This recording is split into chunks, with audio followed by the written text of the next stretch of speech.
Today at church, the sermon was called Out of Tragedy Comes Triumph. It was Hymn Sunday, so we focused on hymns today. And I used the life of 3 hymn writers to illustrate the point that out of tragedy comes triumph. First of all, there was John Newton.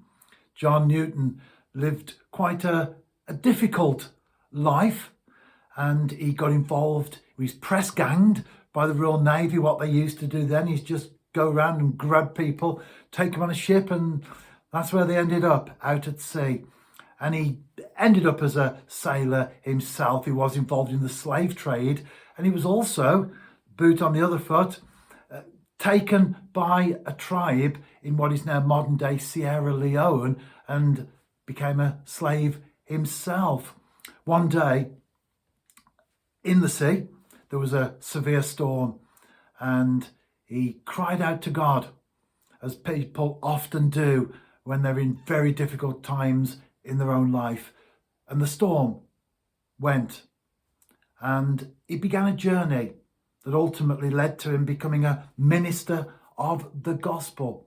And he wrote the hymn, Amazing Grace, how sweet the sound that saved a wretch like me. Out of tragedy in his life, as you look back at one particular time, he was whipped severely and beaten on board the ship, and he plotted to kill the captain. Loads of negative stuff going on in his life, but he came through that and he wrote those words, Amazing Grace. Then we talked about William Cowper. He suffered with depression all his life, severe depression, and he was actually institutionalized into an asylum, as they would have been called back in those days. Suffered real bad issues and problems in his life, but his writings, he came to faith. His writings began to reflect that, and he wrote the words, there is a fountain filled with blood. It's one of my favorite hymns, and we had that one today. There is a fountain filled with blood drawn from Emmanuel's veins, and sinners plunged beneath that flood lose all their guilty stains. Even though he never defeated, if you like, the depression and the situations that he found himself in mentally throughout his life, he was able to still hold on to faith, to still turn around tragedy into triumph by writing hymns that inspire us all these years later. And then there was Joseph Scriven. He was born in Ireland, and the day before he was due to be married, his fiancée died. He went to Canada to get away from it. While he was there, he only stayed a short time. He was ill himself.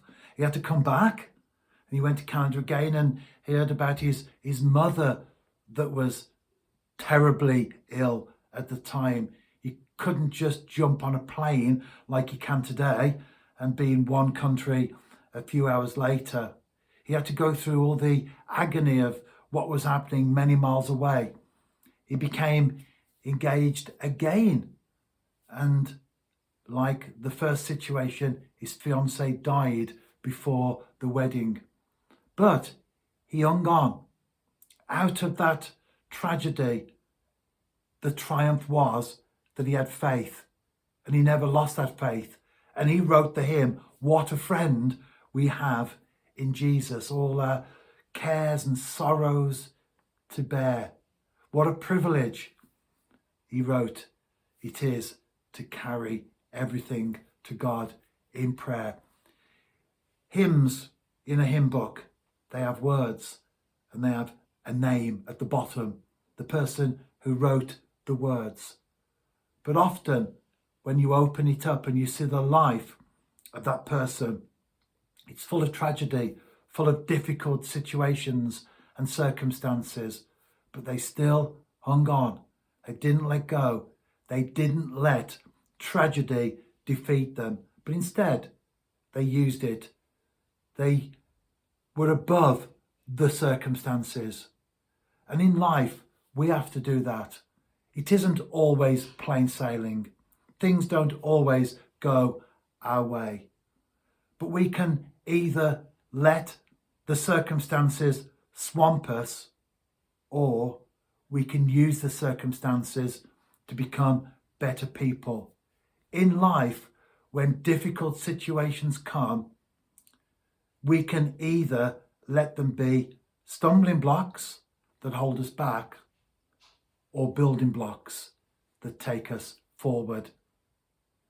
Let it be the case that out of tragedy comes triumph.